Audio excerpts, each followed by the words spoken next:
Hey, Brenton, are you ready to do an episode? Just call me fucking Banter.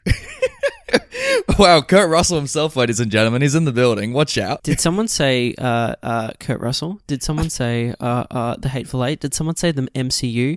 Did someone say, did someone say a mullet? That's what I should be saying. Mate, you would rock a mullet. Wasn't it like back in high school we did a play that you had a mullet for? Like, you looked good in it, mate. Yeah, I did. Yeah. I did. It was a blonde mullet. That was a blonde mullet. It's like, do you ever walk around Sydney and you see like bloody blokes with their blonde, like not blonde mullets, but just mullets walking around, and you're thinking, oh, maybe me. Yeah, you sometimes I have an itch for a mullet. You know what I'm saying? I do know what you're saying, mate. I do know what you're saying. Would you ever have a mullet though? That's my question. Would I have a mullet? Oh, jeez, no, God. I would look horrible in a mullet because, like, I've got short hair. Like, I like to keep it short. Every time it grows long, I feel like I'm turning into Rapunzel. So I'm like, nope, cut that shit out. If I had a mullet, I don't know. I feel like I have to listen to a lot more rock and roll music. You know what I mean? Yeah. Well, hey, put it this way. As the famous band Coldplay once said, if you never try, you'll never know. So I say just go for it, dude. Like, just go for it. Just try it for 6 months. Just do it. No, I'm going to get so many looks. My mate Alex grew his hair really, really long, not too long ago. And he kept on telling me every time we go out to bars and that kind of stuff, people just started stroking it because it was so long. And I feel like a mullet would gain the same attention. But instead of like beautiful women coming to stroke the mullet, it'd be like bar fires just being like, oh, I remember having that haircut. And just having swipes. Hey, it could work. I'm just saying. But in the meantime, welcome to classic movie banter, the thing that works sometimes. But it's also a thing that where myself, Brenton, and this other person talking, Nathan. Hello. We discuss films that are older than 20 years. 20 years, which makes them a classic in our book. And we decide on the merit of these classics, whether they're still worth watching today, or whether, you should just throw them at the bottom of your trash can. Yeah. You should check out your old DVD copies of these things. Because in an age where bloody new movies are dropping like flies, we're having all these new blockbusters come out to a kind of lukewarm summer, Brenton. We've had a lot of blockbusters kind of stumble under. It's good just to pull out the DVD collection and see what you got sitting about that maybe you haven't seen. Look, pull out your VCR, see if it still works. See if it doesn't. So if it doesn't, go just get that shit digitally. You know what I'm saying?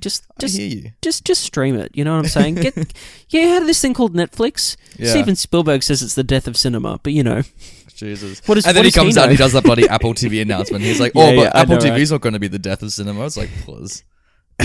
But hey, Hello. Look, it's episode 58. It is. We're getting old, Brenton. At 58, like, we're getting closer to our parents' age. We've definitely, I think my father's 58. I don't know. We'll find out. I think there's a point in time when, when we're born, at the end of the day, when we're born, we start to die.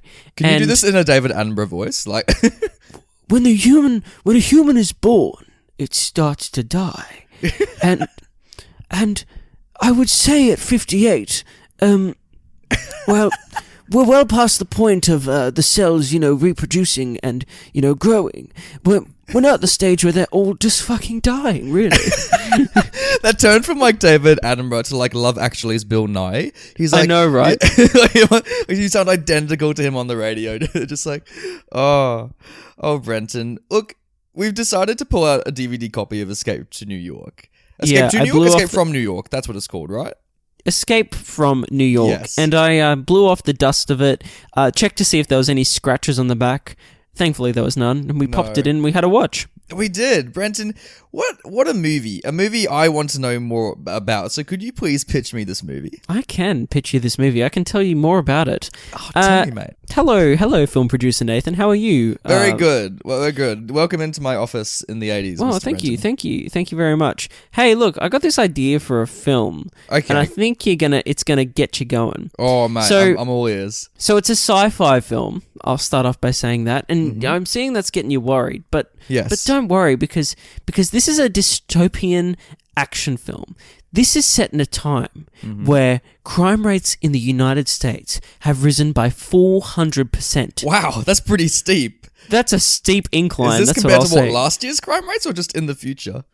It's in the future. Just don't think about it too much. Okay, I'm here. And It's in the future year of 1997. yeah, it's gonna happen. I'm telling you. Like, I'm hearing you, buddy. This is some serious social commentary. But you gotta let me finish my pitch. I've only said the first point. Of course. Crime rates have risen by 400%. And you know what the solution that the United States government has provided? Hunger Games. Close. Instead, every single prisoner, or as I should say, every single criminal that is convicted is thrown into Manhattan, is thrown into New York. Oh, It has become what? it has become a city prison that is walled off to the public, and we're just going to throw all the baddies in there, and that should fix the issue. So you're basically turning New York into like 2013 era King's Cross. Yes, I knew precisely. it. Of course, because that's the natural way to fix all of crime, just to build another jail where they all run about loose. Exactly. In the most like metropolitan dense area of the planet. But Nathan, you might be onto something, because guess what? In the plot of this film, this idea, it doesn't work. You want to know why? Why? Because the president of the United States is kidnapped from Air Force One. and guess where he is taken? What happens to the president of the United States in this movie? He gets taken to fucking New York. Now, look, that's a movie in itself. Yes, quite right. But my movie is going to take place after that. You know this guy called Kurt Russell? Yeah, or maybe. I heard he was the voice of the Fox and the Hound, apparently. Yeah. This is true, but you know how he has two eyes? Yes. In this film, he's going to have one. What? You're blowing off the roof, mate. And he's going to wear an eye patch. And guess what his name is going to be called? Mr. Eye Patch? Not quite. Snake. Snake? Does he have like a big tattoo of a snake? He does somewhere, but that's a spoiler. So what if we get to meet the snake during the movie? Hey! So anyway, Snake, he's been a bad boy. And guess what? He's been threatened that he's going to be thrown into New York as well. But there's one condition, one way that he can avoid this fate. But how? How, Brenton? They're going to send him in, and he has 22 hours to save the fucking president of the United States. Brenton, that is incredible. As a Hollywood producer, you're ticking all four quadrants. I'm going to give you tens of millions of dollars to make this movie. You know, we had Blade Runner last year in cinemas. People love sci-fi, but it was too serious. So naturally, we need the exact opposite of that with Escape from New York. Go ahead, John Carpenter, I want to say, and make this movie. That's my name. Yeah, that's my name. Cheers. Hey, Escape from New York. It's funny you pitching this movie because you and I went to this very, very blind, and when you put it into words of the premise, this movie's fucking bonkers, isn't it? It is. Let's rip the Band-Aid off. Let's get straight into this. I need to start saying some stuff. Okay, start Nathan, saying. did you enjoy Escape from New York? Mate, I fucking loved Escape from New York. I'm glad you did, yeah. Because I did too. I had a great time. And the reason that it's so funny that you said this is fucking bonkers is because I think I had the same response to this that I had to another film that we watched semi-recently, which was... No, not quite. Though a little bit, but Mad Max, man. Yeah, it is very Mad Max, isn't it? This also could be set in the Mad Max universe. It totally could be. George Miller, is that you? No. It's the guy who directed Halloween. Yeah, and boy, it's quite a divergence from Halloween, isn't it? From this quiet, isolated slasher film to like the world's on fucking fire. Totally. But hey, I had an absolute blast during this movie. What a fantastic film, actually. Yeah, I will give it that. It's so tight. Like the script is just like polished to a perfect shine where every scene has to be there. And like it's so well paced, and just he goes on this bloody mission. It doesn't take much time to set it up. You just know Snake's a bad bloke and he has to be plopped in and he just has to save the president. It's like it's a perfect heist film, isn't it? It totally is. And on top of that, like the dialogue is succinct and to the point. As you said, like it doesn't pull any punches, it doesn't waste any time. I think Kurt Russell says maybe 30 lines in this movie, if I'm being completely honest, but it doesn't matter, like, because you still get an essence for his character, and Kurt Russell gives he's being Kurt Russell. He's giving a great performance. I know what he was thinking, like, but he just like, I so agree with you in the sense that he has only like 30 lines, but he makes every bloody one of those count, doesn't he? He does, yeah. Just the look of him. Like, he reminds me so much of an action figure. It looks like this movie was designed to sell Snake action figures. You know what I mean? Totally, yeah. Like, we never know why he has an eye patch. We don't need to. We don't know why he's got a chip in his shoulder. But what is that performance? He talks like he's got something to say, but it's tough. Every sentence, every sentence he says, it sounds like it's a response to a personal attack. Yeah, exactly, precisely. They're like, Snake, how are you going? And he's like, I don't know, but I'm gonna get the president. Like, is this kind of rumble? Like, totally. In terms of like, because this is at the end of the day as well, it's an action film. And I will say, like, there are action moments in this film, but it's not so much about those. But at the same time, it still captures this kind of spectacle that's not so much focused on the action, but more focused on this world, on these characters. And it still achieves this kind of badass level of, let's say, filmmaking, but in a different way to, say, Mad Max's car chase scenes or The Matrix's crazy kung fu slow-mo scenes. It's more grounded. It's more about the spectacle of, like, this city and how it's gone to shit, and then on top of that, just this one kind of beacon of hope, aka Snake, kind of like blasting his way through it. And it's funny because he's not like he's not that hopeful, because like the whole, like, this movie, like, the premise is so bonkers. Like, the fact that he has like a bomb in his neck, and that he has, and like they have this like giant ass fucking timer like in like the headquarters that shows how much longer he's got, and he doesn't want to do this, but like he knows if he doesn't he'll die, so like he just takes every risk possible just to get the president. Totally, yeah. Yeah, it's crazy. Like, can we talk a little bit about the world? Sure, absolutely, like, yeah. Because there's so much going on here that like the film doesn't address, and like there's just a lot to unpack here for people walking into this movie, because there's some things you got to know. Like, first off, go back to what you said in the pitch. A 400% crime increase led to New York becoming a prison. Like as soon as you walk into this movie, you throw all sense of realism out the door, don't you? Absolutely, absolutely. And yet it's still kind of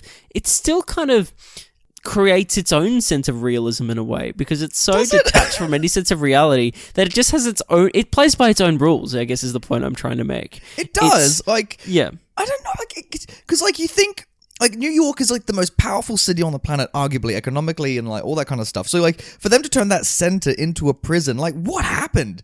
Like New York must have, in like, because it was made in 85 and this movie was set in 97. So there must have been something in the 12 years that made New York this like, fuck, we can't just build a prison on the grassy patch next to you, New York. We have to use the city itself. Like, I don't understand it. Like why did they use Snake and not Special Forces? Like, why him? Hey man, Snake's a special breed of man, you know what I'm saying? Is he even human? Who knows? Like, who does from know? what I've seen in this film, he's from another planet. It's insane, like how that what I will say as well, kind of continuing on from your point, like about the world. It's so interesting because I think like this could have really divulged. It's funny that we've both enjoyed this so much to start off, because this could have really divulged into like a bloody disaster. That would be the word I would say. And yet, at the same moment, it gives you time to process things sometimes. Like, it's not just, like, balls to the wall. Like, yes, it's paced very well. Yeah. But at the same time, there's some quiet moments, and not necessarily, I mean, like, really characterful moments, but I mean, like, moments that are literally quiet and that are still suspenseful, but you can kind of, like, catch your breath and have a thought or two before you, like, continue on this crazy, crazy ride. I think the quietest moments that you were referring to is when he meets the other characters and like the people who actually have built a society, and like that's where the Mad Max kind of taste comes in that you were referring to, because like the sets are incredible. You believe you're in post-apocalyptic New York almost, and as you're walking through, you see these characters who've tried to make a living and they're all criminals. And it's like, I feel like this is what happened if like Convict Australia went wrong. Like the British just dumped off the convicts Yes. like, good luck. And then it just turned to this crazy ass society. Yeah, totally. That's a funny thought, actually. Gosh. I know. And it makes sense because... Escape from Australia, did someone say? Oh my goodness, yes. Oh, could you imagine that film? Like, oh, no, you know what it's already been made, Brenton. It's called fucking Babe 2. 100%. Oh, but I'd love to see that movie. And you know what? The way that like the city is set up, it kind of makes sense that it is set in 1997 because the city is so 80s. This movie is crazy 80s. But the fact that they've been locked out from the rest of the world, it kind of makes sense that they haven't matured. Like everyone Totally. In 1997, everyone still dresses as though it's 1985. It's crazy that like they've managed to build the society they have like in this film, and at the same time like it's funny that it's based around like 80s memorabilia, let's say, like, and so yeah, I think there is a possibility that if you were to take a group of people, like a city, let's say, and you were to wall it off from the rest of the world with no access to future technologies that come along, no access to like any news from the outside world, hey, maybe people would take what they've got and just run with it. You know what I mean? Like, I guess we're here now. Well, I guess, imagine like those criminals. I mean, what would you rather go to, Brenton? Would you rather just go to a normal prison or to New York from Escape from New York? I'd rather go to New York from Escape from New York. Like, Yeah. it seems like that's a place that's although horrifying and kind of fucked up. There's still, I think the life that you could build for yourself in New York from Escape from New York has more potential than life in just prison. You know what I mean? It's like, true. Like, it's just the world offers up so many questions. Like, how do they get food? Is it helicoptered in? Like, this, to be clear, this is coming from someone that has never spent a moment imprisoned in their entire life. So, you know, nor will they, hopefully. hey, I've still got to tick that off my bucket list. You know what I mean? But it looks like they have some form.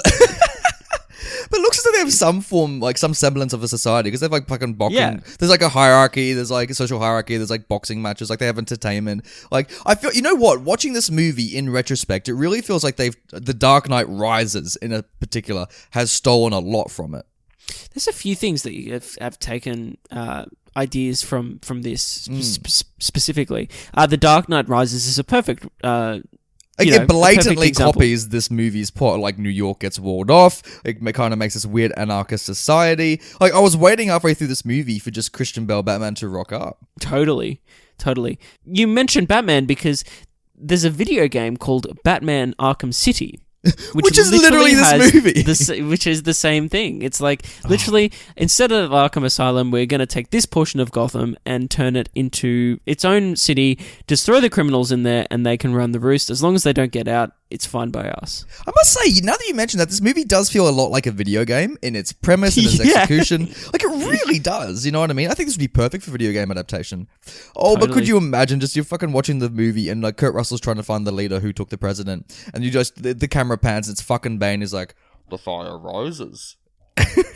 And then Marion Cotillard like comes along and like, you know, just casually slips a knife between Snake's ribs and is like, because I'm the child of Ra's al Ghul. And he's like, who the fuck is that? Like, what are you talking about? oh, that'd be amazing. Oh, I would love that, Brenton. Oh, it'd be so good. Oh, you know what I love about this movie as well?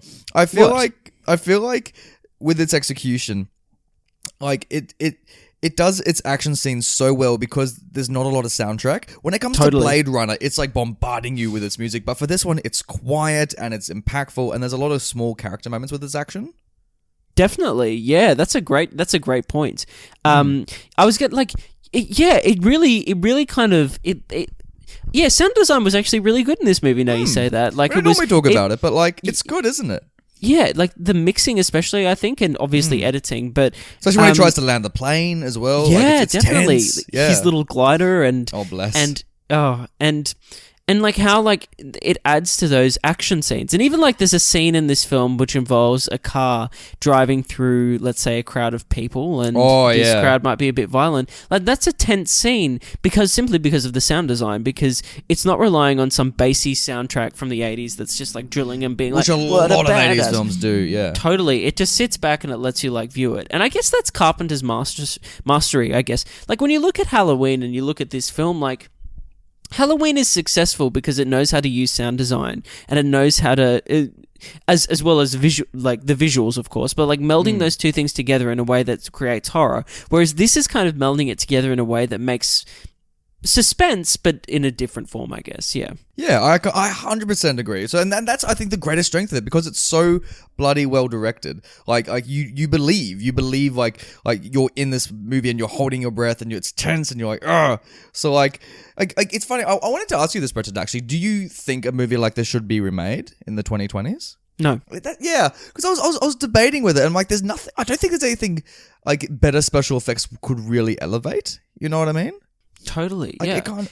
You know what I want though? I want to see more of this. Like this world is so well actualized, and it breeds so many questions. I would love to see sequels to this.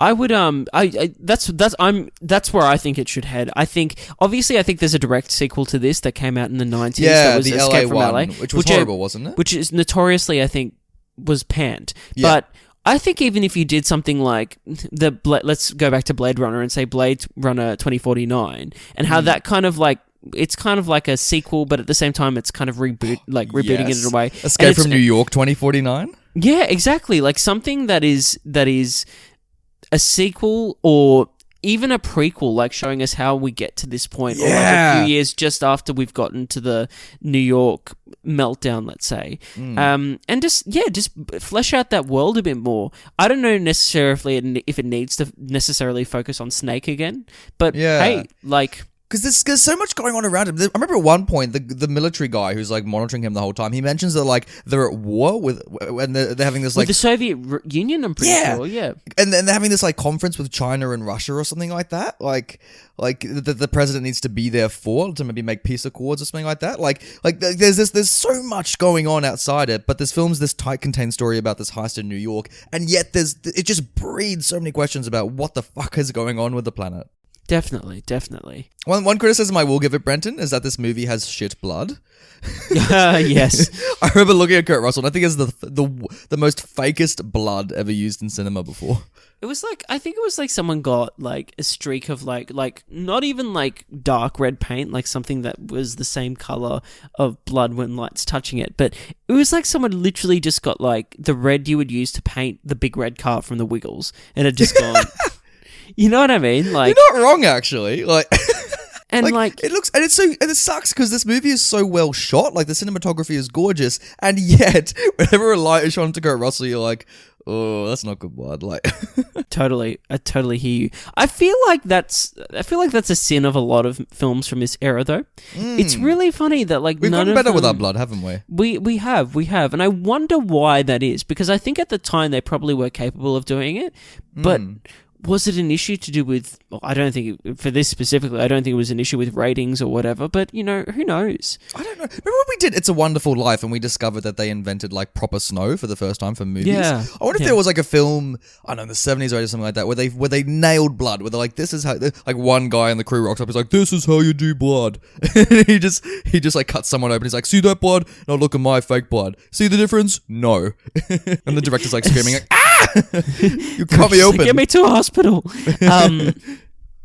hey, if anyone knows the answer to that, if there was a film that pioneered the use of special effects, and in particular blood, save us the Google. Let us know. Let us Send know. us a message. Send us a tweet, send us an email. We'd love to hear you. So, Brenton, I think it's blatantly clear what you and I are going to rate this movie, but should we?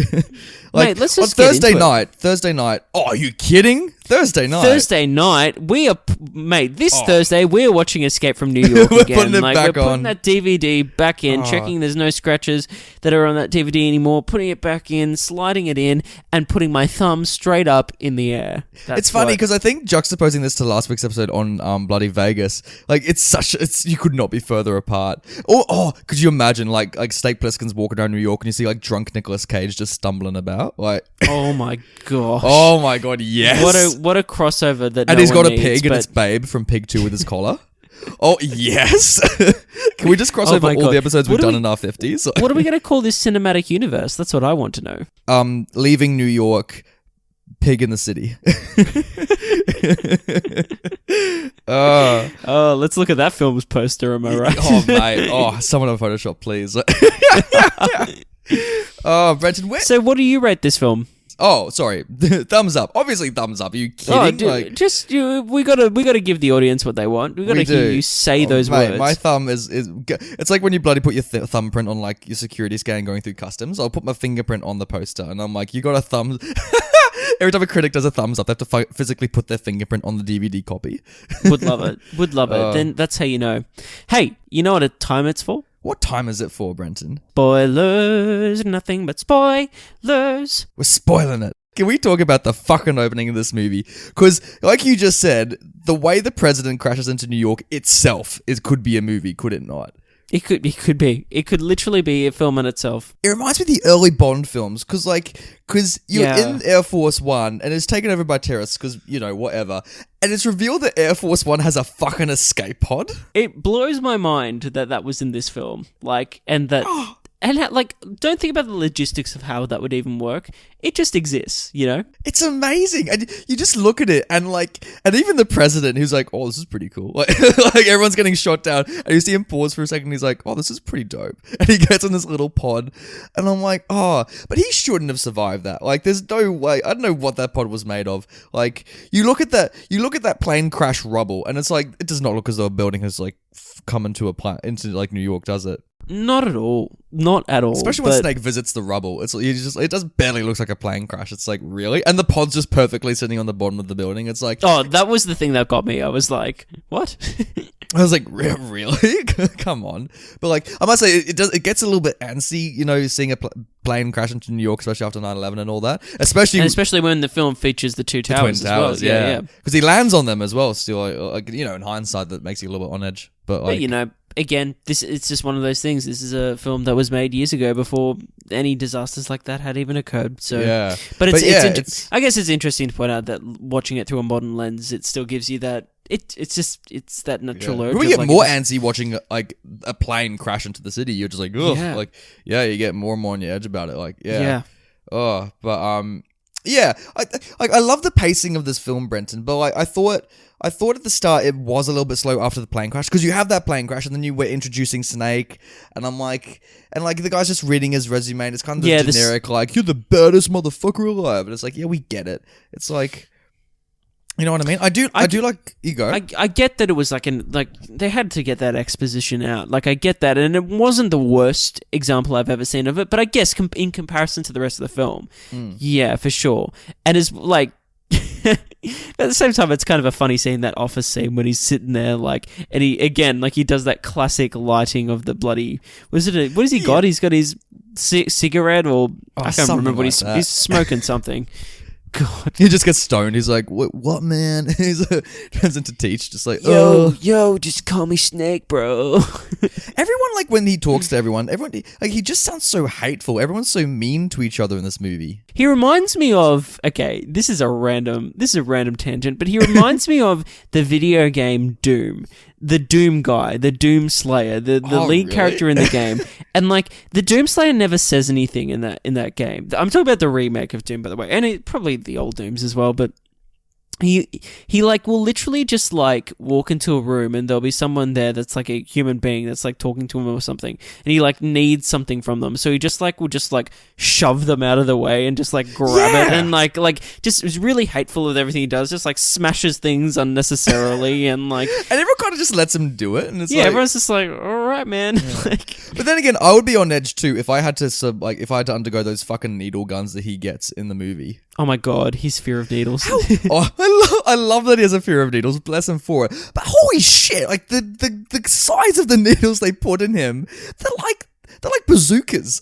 I was like, is this a brain marrow, a bone marrow transplant we're about to watch? Jesus Christ. And he kind of consents to it. If I was saying that, I'd be like, nah. I'm like, come on. I was, yeah. To be fair to everyone involved, that's pretty fucked up. Here's the thing. Here's another tangent I want to put to you, Nathan. Okay. What in the hell, when people are designing, props for films, and they're specifically weapons, what makes them think that a needle gun like that is in any way relevant, and how in God's name would that be how the future panned out? That like we would then start using needle guns that were like 50 fucking times the size of needles, when like everything else is getting smaller in real life as technology progresses. Yeah, it's like when you see those old ads of computers where it's like, this is what a computer will be in the year 1980, and it's like a computer the size of a room, and you're just like, oh. Yeah, totally. It's like, but I agree. Could you remember when you and I were in like middle school together, and we'd have to get our needles taken for the flu or whatever it was, and you remember like you rocking up and you'd have to get, and it was like a tiny ass needle. I remember like back in those, we were like 13, you have to get your bloody flu shot. It'd be like the size of your finger as like the actual syringe, and then the actual needle itself would be like half a hair long. You know what I mean? Totally. Imagine being a 13-year-old child and you rock up to the fucking room where we got our vaccinations and they have these bloody needle guns, just like, oh, I would have run out of that school. And they just shove it into you and you're just like, ah! Oh, I could, even for a guy as tough as Snake, I would have screamed like nothing else. Like, oh, and I love like how tough he is, because like I love that, for example, he always has a pack of darts on him. I don't know how he got it, but like he just, no matter, like they drag him in handcuffs, he somehow still has cigarettes on him. It's like, do they not for just sure like, pat him down? Like, do you love the scene, Brenton, where bloody Snake goes to the bar early on in the movie, and like he meets this chick who's like batshit crazy, and he's like, oh, someone's sane in New York, cool, and then like it turns into fucking like a zombie, like hands are coming up through the floor and shit. Oh, it's bizarre. It's so bizarre. It's so random, and it's just like, and the way he gets out of there as well, like, it's so funny because she dies the second she falls through the floor, because like she kind of tumbles down. Totally, she's gone. Like she's just gone in that moment. You're like, what? You're and like, then fuck. It's just like and the radio breaks in the film, and you're like, shit. It's like it's all going to town, and it's just, I love it because like that's the scene where I'm just like, okay, anything can happen in this movie. There was, and also on top of that, there's so many like windows smashed as well. Can we appreciate the window smashing? What was the window budget in this movie?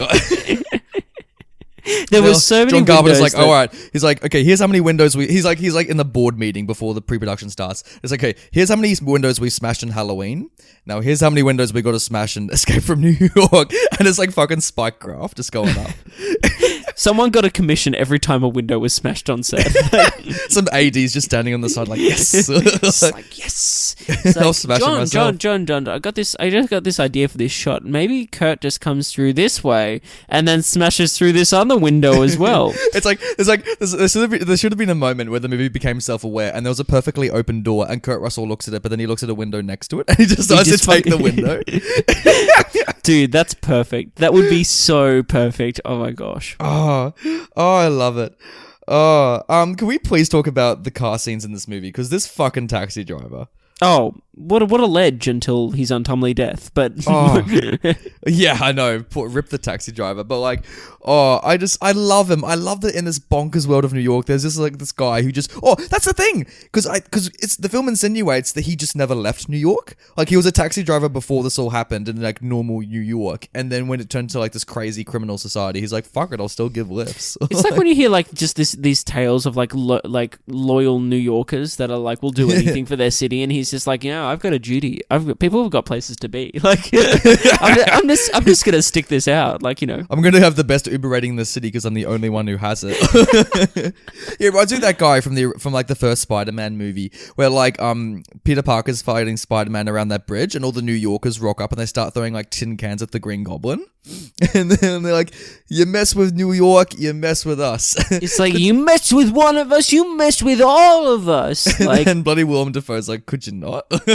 It was so interesting that, like, in retrospect, when you watch that film and you know that the Twin Towers had happened, like, very recently. Yeah. Like, and it was kind of like at the same time trying to give this message of like... It was like a rallying cry, wasn't it? Yeah, of, like for together. New York, yeah.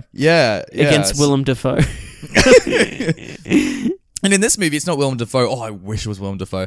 But because the criminal lord, I thought I first thought the criminal lord was that Goku-looking guy that he first meets in the street.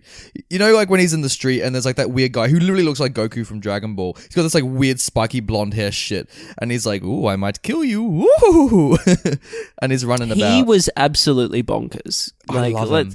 Like what a ledge. Let's just say, what like, a performance. He's fucking insane. And I thought he was the criminal boss, but then you actually meet the bad guy. The Duke. The Duke. Oh my goodness.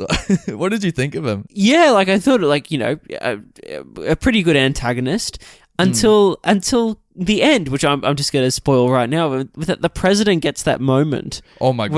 Where he just goes off and just like shoots this guy to pieces. It's a great setup as well because the president kind of comes across as a coward.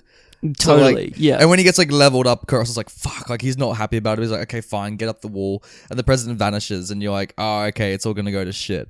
And then, oh my goodness, what a scene, Brenton. That was like an emotional breakdown if I've ever seen one. That's what I'll say about that. Because the president's just like, fuck it. Even though there's all these like Secret Service guards around him, he's like, no, someone give me a gun. And he fucking mows down the guy. You're just like, oh, it's how amazing. crazy is it in that moment as well? So that happens, and then that timer is still going down, and he gets the president literally just in time, like to the... It's so perfect, isn't it? It's when he was great. crossing the bridge especially, I was just waiting for him to bump into Joseph Gordon-Levitt with the school bus of children.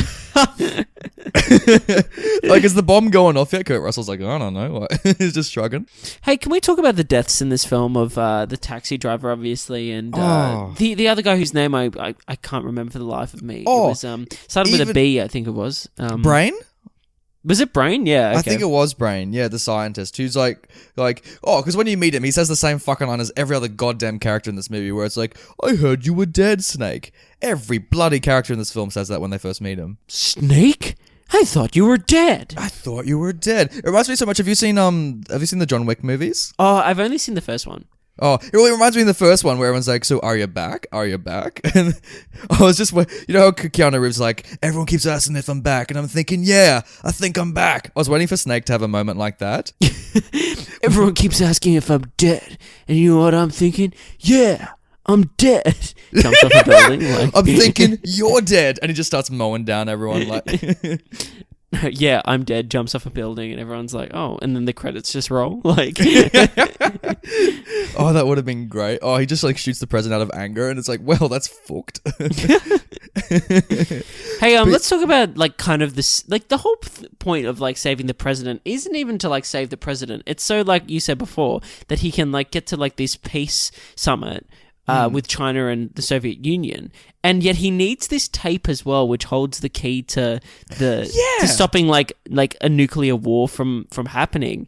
And then Snake at the end, because he obviously doesn't like the president's, you know, or anyone really. Yeah, well, I guess the president's political jargon, let's say, and also like how he's not a genuine person, like what kind of politician really is. But at the same time, like he swaps the tapes around. And like, does that mean like that now, like the war happens now? You know what I mean? Like that's the thing. It only raises more questions. Like people, like the presidents of Russia and China both realized that the US president was like almost hostage in his own city, and they're like, holy shit, America's fucked up right now. Like this is where we should strike. Like totally.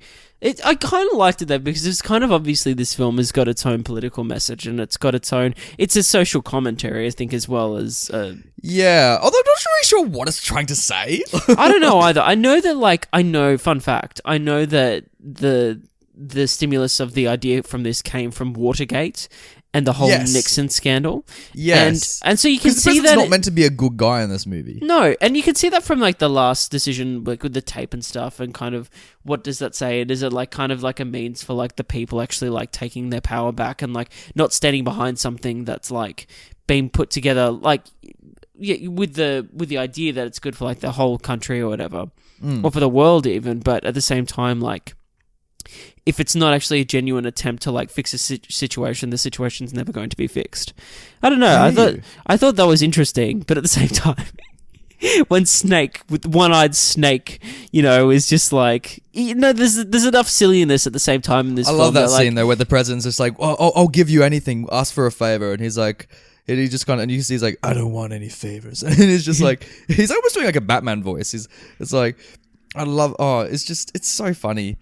Oh, I can see the president just like, this is a weirdo guy, isn't he? Like, yeah, totally. You know what scene I didn't really get around, bizarrely? It was the boxing scene. Yeah, which because narratively it's very convenient that because he loses his timer like halfway through the movie, and then the boxing guy happens to have it, and like it's not that good of choreography in the fight, and it's like You know what I mean? Like, yeah, I know what you mean exactly. Like, it's kind of like as soon as you put like a fight to the death, and like or a fight, or like a warrior ring or something in a film that's set in like a dystopian science fiction society, it sets expectations. You it know what I does, mean? doesn't it? Yeah, and I guess like that didn't live up to those expectations when you compare it to some other films that do like the same thing. Yeah, Of course, yeah, 100%. And like, and it is an example of the film aging. Like, it reminds me like there are some special effects that just don't hold up. Even though a remake would fix it, I don't think it still needs to happen. Like, for example, when what is it? They're bloody having that fight on the rooftop of the Twin Towers, and they're trying to get the plane, and it falls off the edge. yeah, right, yeah. And it's this like shot where the plane like spirals towards the camera, and you're like, this is so fake. It's like, oh, it's Totally. it is not a good look. But we went over your point before, which I do want to bring back up. It was the deaths you were trying to talk about with the bloody taxi driver and Brain. Yeah. Because I was upset. I was actually so sad when the taxi driver died. Yeah, totally. It's a moment of, oh shit, damn, like I can just see you just watching it going, oh shit. like we lost some people. Like I was like, no, to bloody mines as well. God damn it! Like, oh, you know what my favorite death in the movie was? When I gasped was when the bad guy fucking rams down the girl on the bridge. yeah, He plows into her and her body like goes flying. Like, it's insane. totally. Like, that effect holds up so well. Did they get a mannequin or something? Because like It must have been like because she gets ragdolled by that. I was like, holy shit. I was like, damn.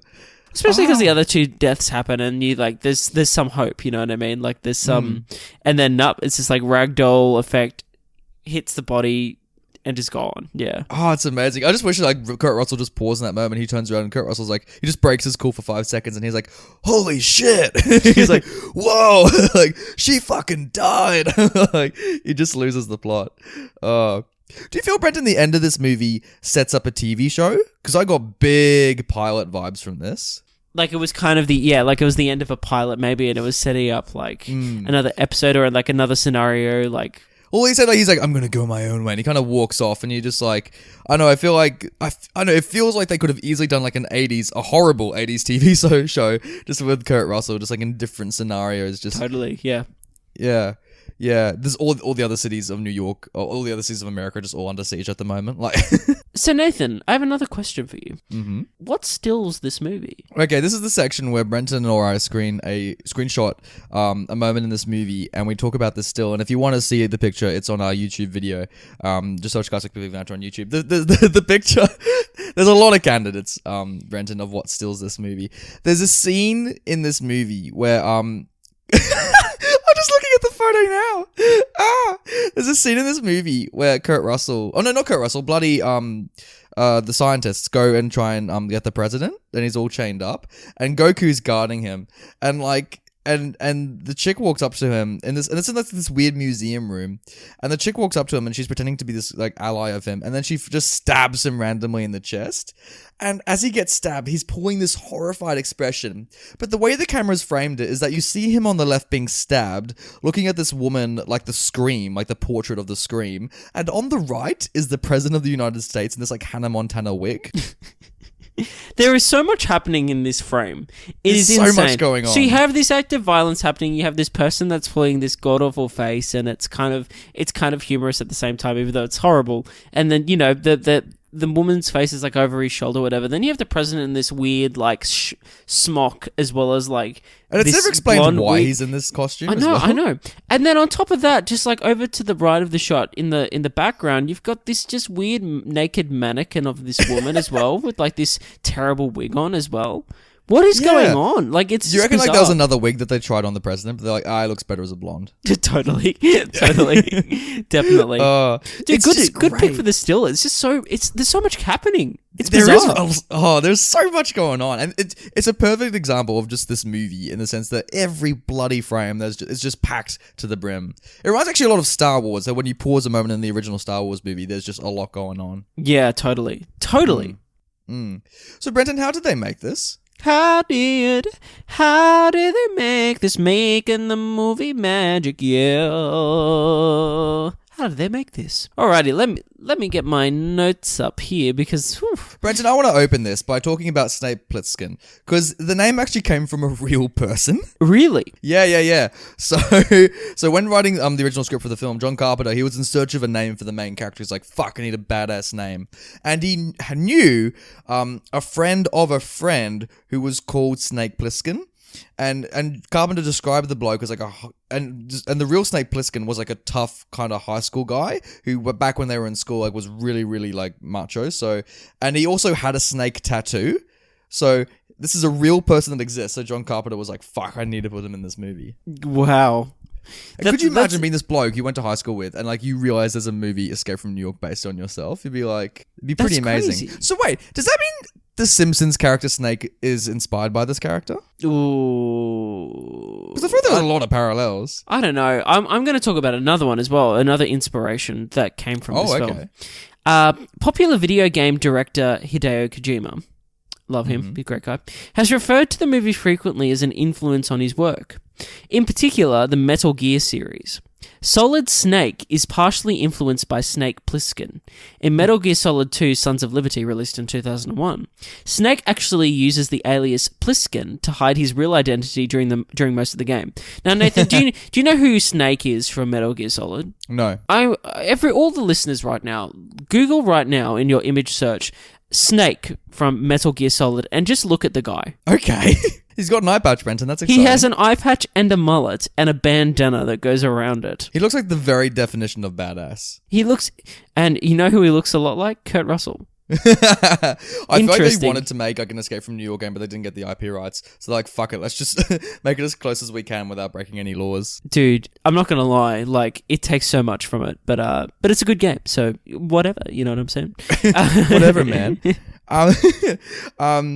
So for the boxing fight, where Snake's obviously fighting the prisoner and that kind of stuff, Carpenter hired an actual pro wrestler called Ox Baker. And he was so rough and real that when they rehearsed the fight scenes, Russell's stuntman only gave him one piece of advice, and he said, good luck. So Kurt Russell's actually the one that's fighting him, because they want him to be in the shots. And so what he did is that Kurt Russell, during this fight, he hit Baker in the back of the neck with an actual baseball bat studded with nails. What the fuck? Really? Yeah. So a piece of padding was attached to Baker's neck to absorb the blow. But both Carpenter and Russell recalled the wrestler was a little open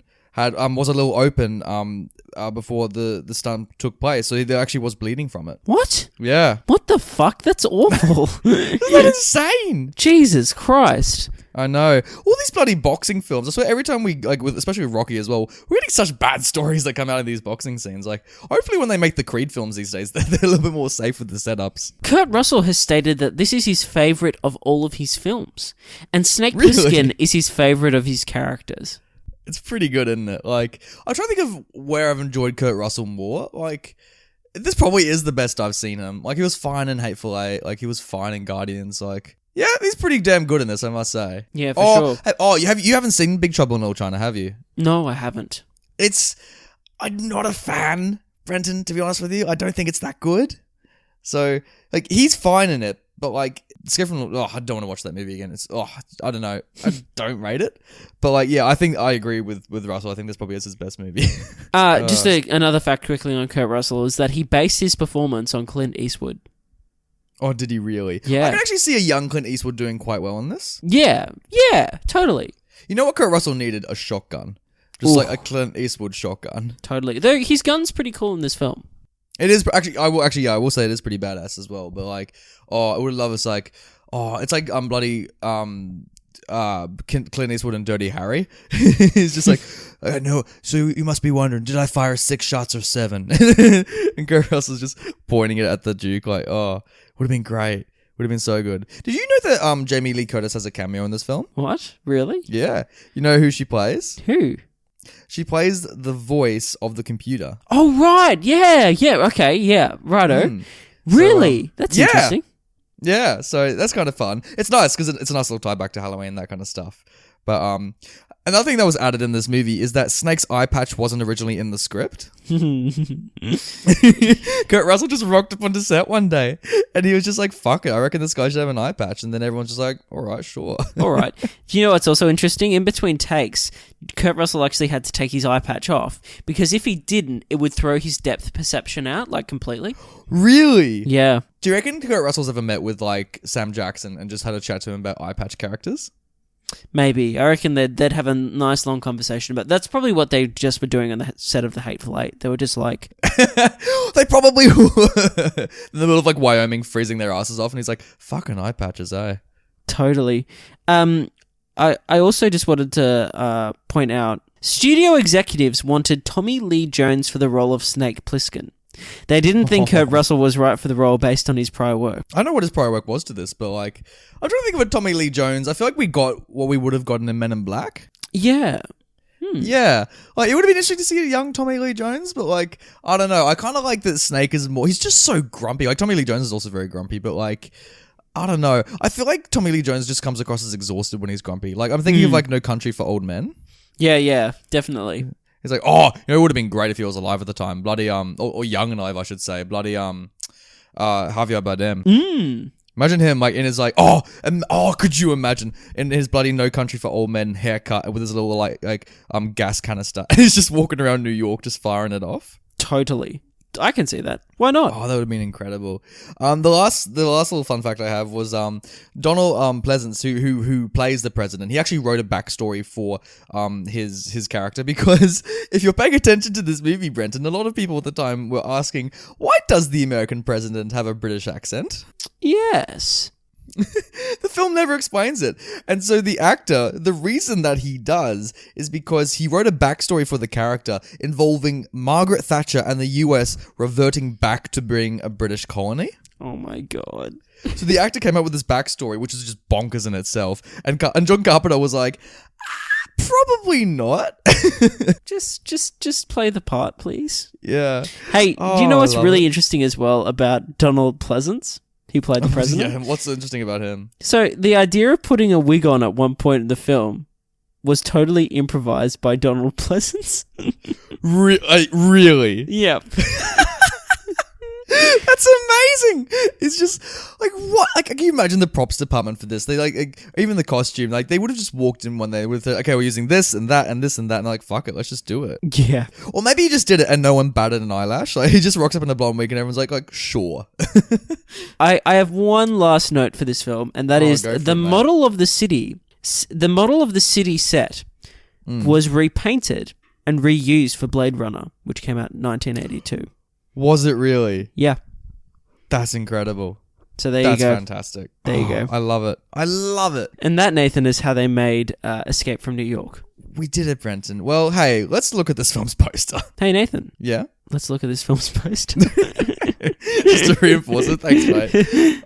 Brenton, we've had a lot of favourite posters on this podcast. You know, your Blades, your bloody Babe Ones. I remember Bridge Over River Kwai was a good one as well. That was a damn good one.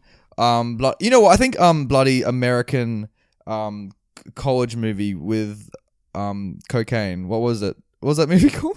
The second one we did. What are you talking about? I'm talking nonsense. What the fuck was it? The college movie.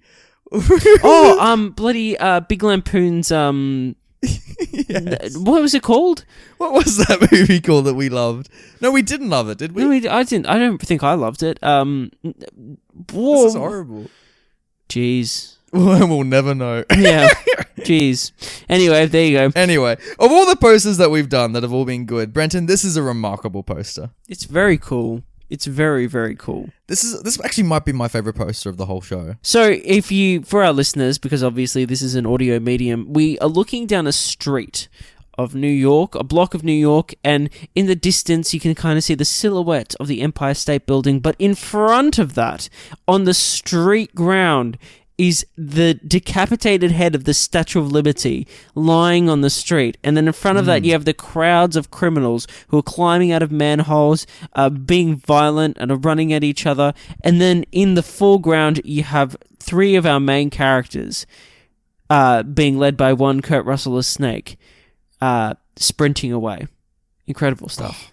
It's beautiful. It looks kind of painted and Definitely. it's like well lit with like Snake and the president running about. You see like massive crowd of people. It reminds me a lot of the bloody the final shot from Planet of the Apes, the famous final shot from Planet of the Apes. Yeah. We have the Statue of Liberty's head. And even like the log line on the poster is fantastic. It's like 1997, New York City is a walled maximum security prison. Breaking out is impossible, breaking in is insane. And you're like, oh, like if you know nothing about the movie and you just saw the poster, you are sold. It gets you G'd up, doesn't it? It makes you excited, gets you on board. Perfect poster. Like, well done. It's so beautiful. Like I out of all posters, I would hang that easily in my bedroom. Like, wonderful. I'm glad you like it so much. I Yeah. don't think you can improve it. Like maybe you need like it's great because it hasn't got the twin towers, so there's not that kind of after effects in it. Maybe have like the glider coming about maybe in the distance or like No, it doesn't need it, dude. I think it's perfect. Yeah. it Well is done. perfect. Well done. Great poster. Well done. What about title talk? Did they escape from New York? Dude, great title. Great title. It's a great title as well, isn't it? It's just like the title is the premise. Definitely. Perfect title. Like, well done. Well done. I feel like this is the most movie we've watched, if that makes any sense. Definitely. You know what I mean? I was thinking that while we were watching it as well. Yeah, for sure. Like this story could not be told in any other medium. It couldn't be told in like TV show. It couldn't like this particular story in this universe. Like I had that thought. I thought this is such a movie. Like and that's such a weird thought to have, but I was thinking, and it was during the scene when they were driving the car through that crowd of people and it smashes through the end of it and then they drive off. Yeah. Was that I was thinking, this is such a movie. Like that's a set, they're all actors, like this is a movie. Yeah. There is the director. Here is some lighting. Yeah, which I know. 24 frames per second. But I agree, it wouldn't work as a novel. It wouldn't work as a radio drama. It wouldn't work as a podcast. Like, it's perfect the way it is. Totally. But Nathan, I've had enough of us, Just in general, you just had enough, friends. I've had enough of us, and I just want to give the power. I want to give the power to the people. Let's pass it to the people, the power. Pass it to the people. All right, Friends, so what did the people say? I'm looking at this. Well, let's look at what the people said first of all. With an audience score on the Rotten Tomato meter, it is sitting at 77%. The audience score, pretty good. But the critical response was a little higher, sitting at a juicy 87%. Very juicy. Yeah. Oh mate, it's a fun time, isn't it? Like, oh. Yeah, those. I think they're obviously it's a great film, and those people those love scores it. are great. It's not just us going like everyone else for the reviews are just like it's a movie. Hey, Charles Cassidy from Common Sense Media says extremely dark 80s sci-fi classic is too intense for kids. 3 out of 5. Look, Charles, this wasn't made for kids to start off with. But I feel like elements of it were. You know how when the Terminator films came out, the action figures for the Terminators like sold like hotcakes? Yeah. Yeah. Like, even though kids never saw the movie because they were too young for it, like, fuck yeah, Terminator, he's a robot that kills. I feel like the same thing happened for this one, where people were like, fuck yeah. Like, kids would have seen the doll before the movie. Totally, yeah. And been like, I want Eye Patch Man. How? No, not Nick Fury, down the aisle. Like, could you, like, how young should I say you could watch this movie and get something out of it? How young would you start? 12. Yeah, I agree. Actually, I think this is coming from very different childhoods you and I have, but I feel like a 12-year-old could get around. My gut was 10, but I decided to go with 12. My gut was 4. My gut was While it's in the womb, just like yeah, that's what I was thinking. Yeah. Anton Beetle from Eye for Film, he didn't like it. Brenton he gave a rotten review. Anton, what? And he said, viewing the film today is akin to having one's sense of youthful nostalgia violated. The terrible dialogue, patchy pacing, and silly costumes, so easily overlooked during one's wild-eyed teen years, now seem so much more obvious and distracting. But Anton, it seems you enjoyed it when you were in those teenage years. It's an interesting review, yeah. So it's like in retrospect, it's like, not so much. I think what makes this film timeless, and also like what makes Blade Runner timeless and Mad Max timeless, is that these films, which are very, very, very 80s, is that they're looking ahead and they're imagining the 80s on like a hyper extreme kind of lens. So like that's why when you look back, they have to be dated. They have to be from the 80s, so it kind of sticks out. It does what Breakfast Club should have done, where it's like it tries to subvert its era. You know what I mean? Totally. But Ian Freer from the Empire magazine says, boasting one of the most iconic characters ever in Pliskin and an effective sci-fi setup, this is entertainment of the highest order. 4 out of 5. Hey, that's a great little summation there. Yeah. It is pretty iconic. Also, the fact that we haven't really seen this character since. No, yeah, it's just like the second you meet him, he seems so fleshed out. Like he's carrying so much angst on him, and he's just screaming for like 5 prequel backstories. Like he should be the bloody Fantastic Beast Eddie Redmayne. But like Kurt Russell's just trying to catch some magical creatures across bloody New York. But yeah, I don't know. I feel like we need to see this character much, much more. Yeah, me too. Frank A, he gave it 4 stars, and he wrote a masterpiece. In the first era of computer games, this is an amazing platform movie.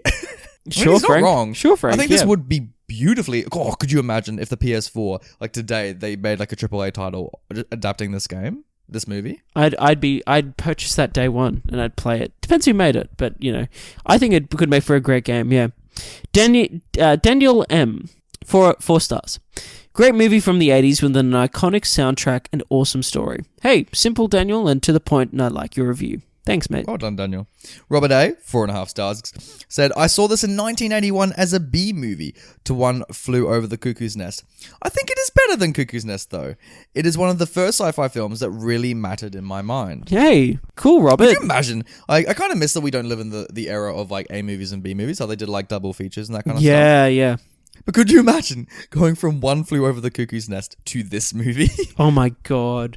Like, because there's some good parallels. Like, it was pretty smart of them to put those 2 movies together.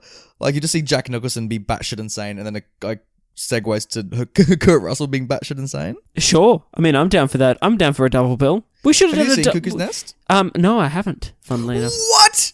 How have you not seen Cuckoo's Nest, Brent? It's one of the best films made. I know. I do know. I would 100% watch that again for the podcast. It's so fucking good. And even how good you think it's going to be, it's even better. Like, But Scat26 says, Arkham City, Metal Gear Solid, and Far Cry Blood Dragon were born from this. This gave the 80s more relevance than it already had. I mean, we already spoke about some of those games and how they were very much influenced by this. And it's an this gave the 80s more relevance than it already had. Interesting. Interesting thing to say. I understand that this movie does feel like it bred a lot of children. Like you can really see its tendrils throughout the rest of like 80s. I'm sorry with this metaphor, like, but you can really see its presence in 80s pop culture, can't you? Like, for sure. It's interesting. I guess like since it came right at the start of the 80s, like it kind of set the tone for it. Definitely. Yeah. Like 100%. And last of the people, Amine Chan wrote on YouTube, I miss special effects like this. My God, I hate CGI. Hey, it's not a bad point, Amine Chan. I mean, some of the effects in this are like a lots of fun. That's all I'll say. They are lots of... But you know what? I do hear it in the sense that like these sets are real sets and all that kind of stuff. Like, yeah, definitely. Like you could tell with Blade Runner 2049, as extraordinary as that film is, it is very like... it's not real. You know what I mean? Totally. And you can tell. Like, it's beautiful, but it's not real. Like, you know? Totally. Yeah. So I do kind of miss this, like, you can tell they just went on a street in LA and they just fucked up the street and they said, all right, let's start filming. For sure. It reminds me of when Game of Thrones, when they filmed the bloody final battle of the series, and they rebuilt Dubrovnik. Yeah. Yeah. It reminds me a lot of that. Like, where they're like, fuck it, let's just like build a city and see what happens. For sure. Yeah, definitely. And it feels like lived in, and like, again, the production design was just incredible. Yeah. So yeah, Brenton, we just escaped from New York. Hey, we're out. Oh, whew. You know what? I'm excited to go back because I've been to New York once before. I'm excited to go back now that I've seen this movie. Yeah, and just see the sights again. Yeah, definitely to see the sights. Maybe do like a role play of some scenes out on the streets, just like 100%. When I get into a taxi, I'll just be like, "Quick, we got to get back to the Twin Towers." And he's like, "Excuse me, like, excuse me, get out of the cab right now." This is New York, buddy. Like, yeah, I mean, I'd love to walk around and just like, wear an eye patch and just start threatening people nonchalantly. Like, Sure, but hey guys, thanks for listening in. That was a swell time doing Escape from New York. Again, hey, you can find us on Twitter, you can find us on YouTube, you can find us on the old SoundCloud. You can find us by email as well. Please get in touch with what your thoughts on Escape from New York is, or if you just want to get in touch in general. Hey, we'd love to hear from Brenton's home address is yeah, stop by. Let's have a barbecue. You know what I'm saying? Yeah. Oh, that'd be great. I love this movie, Brenton. Like, just talking about it now makes me want to watch it again because it's just so fucking good, isn't it? I'm telling you, Thursday night we're going to watch it again. We are. I'm like, Brenton, what are you doing here? Like, we have to get ready for episode 59. And you're like, nah, we're doing Escape from New York again. I'm like, oh, okay. And we're reviewing it again. Of course. There's so many insights we missed. So we'll be seeing you guys next week when we review Escape from New York for a second time. We will. Yeah. But Brenton, we've only got 10 seconds left on the timer. Quick, get the needles. I need this bomb out of me. I'm too scared of needles. Please leave me alone. No, not the needle gun. Don't delay. Ah!